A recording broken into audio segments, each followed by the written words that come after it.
L'espoir de la commune des HLM, une mère, l'homme social, l'homme fort, l'homme généreux.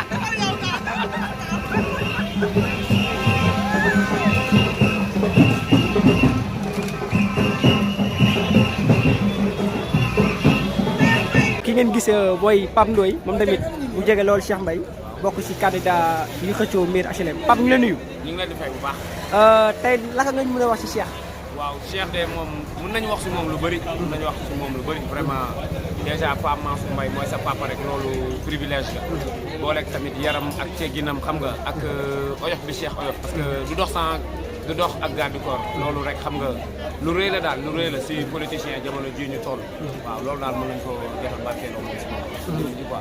léegi jour ji mooy 2 ngeen def seen dernière campagne ak seen yeneen moroom adversaire léegi lan nga ñu mën a wax ci jeunesse bi pour ñu bañ a def violence ndax ba xool 2 jours passés ñu ngi dégg ay coow. waaw entre mouvement bi ak mouvement bi. waaw boo xoolee ne njabootu Cheikh Mbaye moom muy waa coalition ëllëgu Sénégal néanmoins amul de mais du bëri loolu. du bëri parce que ki ñu àndal il n'est pas violent. waaw muy Cheikh Mbaye. waaw Cheikh Mbaye moom il n'est pas violent moom ku yàlla may la. léegi nag ku nekk rek ni nga mel noonu la sa mbooloo di mel. ñeneen ñi moom mënuñu wax ci seen kàddu mais ñun mën nañu wax ci kàddu coalition ëllëgu Sénégal mooy HLM ñun ñëpp ñoo ko bokk. benn takkusaan moo ñu boole rek mooy le 23. xeex bi du avec les armes c'est surtout avec les cartes. te vraiment buñ ci tollee on a une grande espoir que Cheikh Mbaye mooy gagné loolu on n'en doute pas. incha allah yàlla waaw kon ñu ngi leen jaajëfal. waaw. macha allah Pape di bëggee ñëpp jaajëf.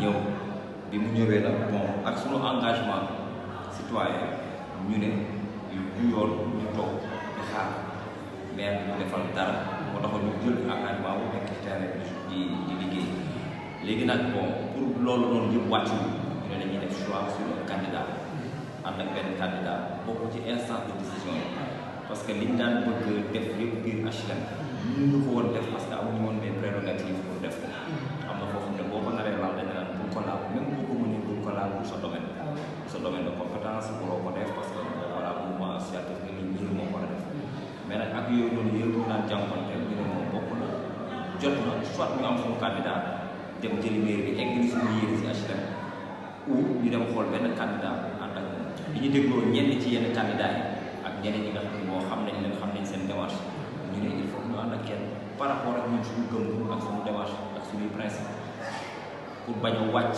logique bu dynamique bi c'est-à-dire mouvement citoyen ñu am engagement citoyen mu ñu ànd ak un politique pour dem élection looloo taxoon moo waroon am lu Diouf Ndiaye nekk woon membre dynamique bi ñu préféré def ko pareil parce que moom c'est l'homme politique il a compris le message comprendre na position doxal na ko lépp lu mu ci war a def mu def ko te ba léegi taxul mu yàq suñu diggante ak moom réeróo ñu ngi déggante. asalaamaaleykum yaay booy maa leen nuyu léegi yéen lan moo tax ngeen bàyyi fi yeneen candidat yëpp ñëw ànd ak Cheikh Mbaye lu tax dafa gore.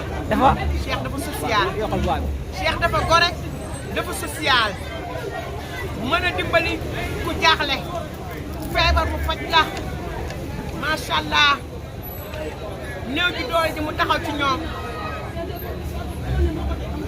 jàkka yi mi ngi ci ñoom chef de quartier yi mi ngi ci ñoom macha allah Cheikh daal dafa social loolu daal moom moo ñu rey ci Cheikh. moo leen rey Cheikh Mbaye. du xaas du dara nag mais góor gi ñu jaay moo tax ñu bëgg Cheikh. c'est bon. waaw salaamaaleykum mbokk internet Tgr Sénégal tey ñu ngi fii ak waa coalition Déclic Ousmane Touré Coppé moom tamit mu nekk représentant pour bëgg jël maire HLM léegi ñu toogal benn si représentant pour ñu fas yéene ko laaj ay questions yoo xam te ne incha allah dinañ si yegg sëñ bi ñu leen nuyu. maa ngi leen di fay. tur bi naka la. Serigne Djili Ndiaye. Serigne Djili Ndiaye. man Serigne Djili question bi leen ñu ko laaj mooy tey mooy seen dernière campagne waaye ñu gis ñëpp génn sur le terrain léegi pourquoi pas yéen ngeen téye seen élément yi.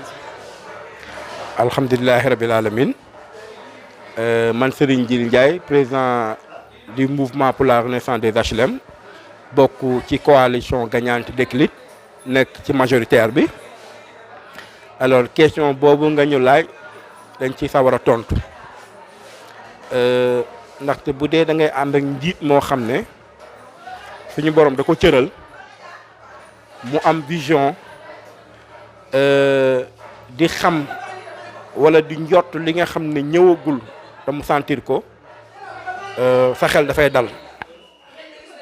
ñun nag ay xale lañ waaye duñu xale ñu ngi ci gannaaw Ousmane Touré Coppé ba ñu commencé di dérouler suñu campagne ba léegi ñëpp gis nañu HLM ne bokk nañu ci ñi nga xam ne ñu ngi doon buntu xataal boobu ba tey ñaar yoon ba ñett yoon ay incident yoo xam ne diggante di romb ñu ne la doo fi romb ak fee ngay jaar loolu bokk na ci li tax suñu président ne woon comme dernier jour campagne ñi war a génn dafay bari alors ñu préféré ñun replier wu fii suñu QG toog waxtaan saafante waajal bés bi incha allah. tamit sa tur ñu dégg ko ci élection yi jàll. nga nekkoon représentant pour dëgg la léegi ren lu tax nga jël décision ànd ak Coppé.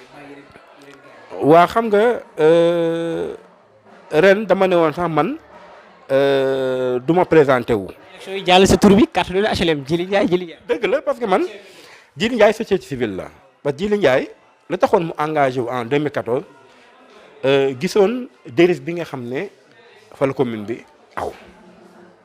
alors bi loolu weesoo du ma ne sax gañewu ma ndaxte tey jeunes yu bëri engagé wu nañu parce que Djily Ndiaye na mu doxee woon en 2014 xëy na moo la ñoroon. alors la ma yoroon nag ci lu baax bëgg ko HLM ren dama ñëw gis koo xam ne daf ko yor ba yor lu ko romb alors bi yàlla dogalee ñu toog waxtaan man ak moom. action sëñ bi ñu nuyu. waaw tur bi ak sant bi yëkkati micro bi tuuti. maa ngi tudd Papa Bokar Gueye maa ngi dëkk fii laa màggee fii laa yor. ñu gis la nga ànd ak Moustapha Diop mais dafa am ñaar Moustapha Diop léegi yéen seen Moustapha Diop mooy ban Moustapha Diop mooy ban déjà. Moustapha Diop ñu ngi àndal mooy Moustapha Diop fii di yeewu askan bi. yeewu askan bi waaw pour mu leer quoi. waaw bi fi yeewu askan bi teg moom mooy Moustapha Diop bi ànd ak Ousmane Sonko ak Khalifa Sall ñoom waaw c'est une fois si bu ak leader yu bëri. waaw léegi dafa am ñu leen di jaawale quoi naan ni Moustapha Diop léegi kon bii mooy Moustapha Diop yeewi askan bi. Moustapha Diop bi nag ku ko xam. waaw. di nga ko xam HLM parce que yàgg na HLM. ah oui moom tamit fii la juddoo. màggee fi yaroo. ku xam HLM bu baax di nga xam association bu ñu naan jeunesse en marche. jeunesse en marche a créé en 2007. waaw boobu ak man mii ak Moustapha Diop. waaw c'est vrai ràññee nañ la si. waaw c'est vrai. ndax moom moo nekkoon président. association bi sax. mooy association bi nga xam ni. moo daan def ay journée de consultation gratuite. avec 4 millions de médicaments au niveau des HLM. boobu ñu ko formé woon. boobu xam naa ni daanaka nekk ñu woon dara amuñu woon dara. mais comme dañu amoon benn conviction au niveau des HLM. mooy HLM lañ juddoo. HLM lañu màggee. HLM lañu yaroo. dañuy faral sax di tooñ. wala ñuy foo. ñu naan nous avons la nationalité HLMoise. donc par conviction. noonu lañ daan jël suñu xaalis. li ñu am as tuut. di ko jël. di ci def ay consultation gratuite bu école tijjee xam naa ne yow mii xam nga ci lu bëri. dañ daan dem si établissement yi nekk yëpp au niveau des HLM. ñu jël ay fournitures scolaires. def si ay saak. def si fournitures scolaires yi di ko jox élèves yi. parce que xam nañu situation bi ñu demee au niveau des HLM. donc ñun li ñuy wax mooy li tax tey ñu gis ni par exemple ñu nekk fii ñu def politique comme Moustapha Diop ñu présenté. c'est parce que c'est pas parce que dañu bëgg dégg monsieur le maire ñu demee dañ amee redevance au niveau des HLM parce que ki nga xam ne ba mu amul dara jàkkee boo leen daan gis muy set wala école yi ñu koy nettoyé balaa moo tëj jeunesse en marche moom xam nga ni li ñu naan par exemple ay set si la ñu gën a mag HLM di nettoyer les rues des HLM pour lutter contre l'insalubrité au niveau des HLM waa jeunesse en marche ñoo ko daan def ñu fi association boo xam ne set na 1 ba 6 amu fi mooy jeunesse ça marche ñu ngi réussir ce défi là association boo xam ni par exemple dem na élection locale en 2009 nga xam ne Moustapha Diop ñu ko nekkoon tête de liste bi.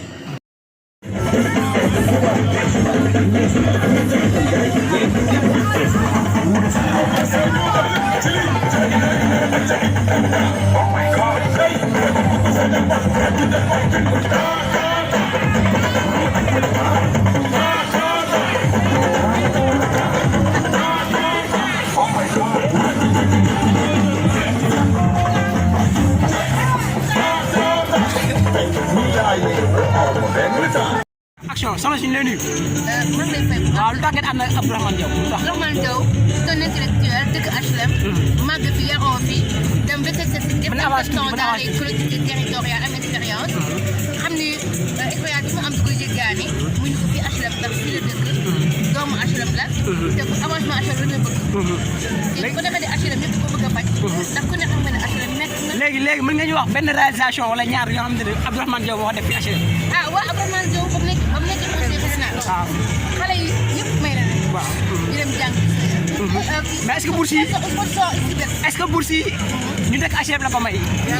ah c'est sûr. liggéey lu bari wax tuuti ñu may bourse mënu ma la bokk ko def ñaata macha allah sponsor def bokk accompagner suñu fonction bi accompagner sponsoriser les maltraiteurs Abdourahmane Diaw ñu HLM pour war a mais est-ce que vous êtes confiant dimanche le jour J pour ngeen gagner élection yi. macha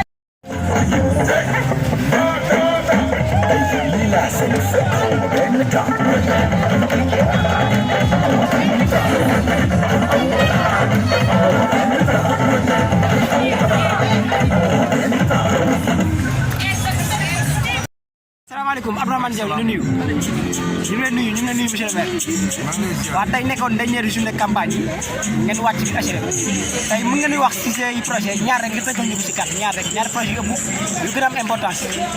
ñaari projet yi gën a important. waaw nga tënkal ñu ko rek waaw. mooy gis nañu ne dañu am benn mairie boo xamante ni dafa soxe ci mbirum recette. yàlla nag dénk nañu ñun xam-xam boo xamante ni suñu jëlee mairie bi recettes yi nañ ko yóbbu du simple au double. c'est-à-dire soo amul xaalis mooy le nerf de la guerre. soo ko amul dara loo bëgg a def doo ko def. donc ci loolu la ñuy tàmbalee. ñaareel bi projet bi mooy ñu fexe ba waa HLM approprié wu li ñu ñaan mooy seen mairie.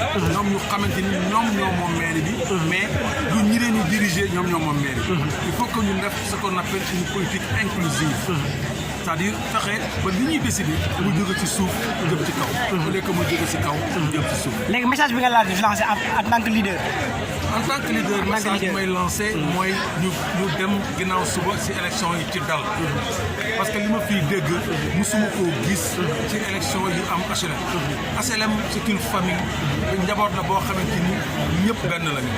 donc ku bëgg a diriger HLM waroo pousser sa njaboot ci ay xeex ak ay xulo.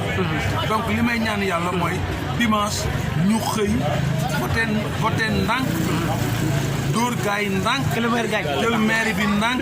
le maire c'est nous. léegi wan leen bulletin bi sa bulletin. bulletin de waaw ñam ko waaw. bulletin bu baax bi mooy bii. moo nekk nii. mooy bi am kurpañ bu weex bii. réewum ngor. waaw dóor mu daanu benn yoon rek. voilà gis ngeen ko. merci monsieur le maire. voilà comme ni nga ko gisee ñu ngi ak waa benn bokk yaakaar leader bi di Pape Seck suma juumu la voilà léegi mën ngeen ñu tënkal ñaar seen projet waaw pour boo leen toogaatee incha allah waaw ñaar rek waaw ngeen tënkal ñu ko. bu ñu toogee ñu kay dañuy àggali da ngeen àggali voilà waaw da ngeen àggali. waaw atam mu ñëw gaaw waaw.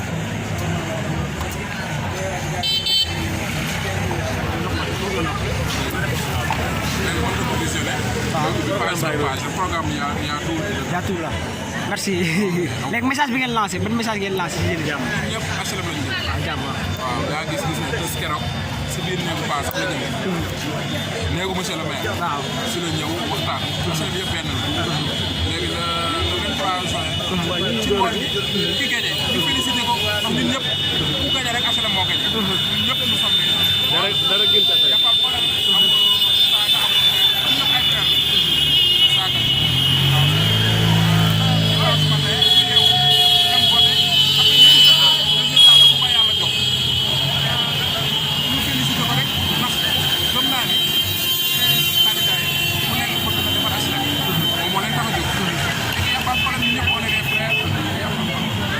macha allah ñu ngi lay jaajëfal bu baax merci.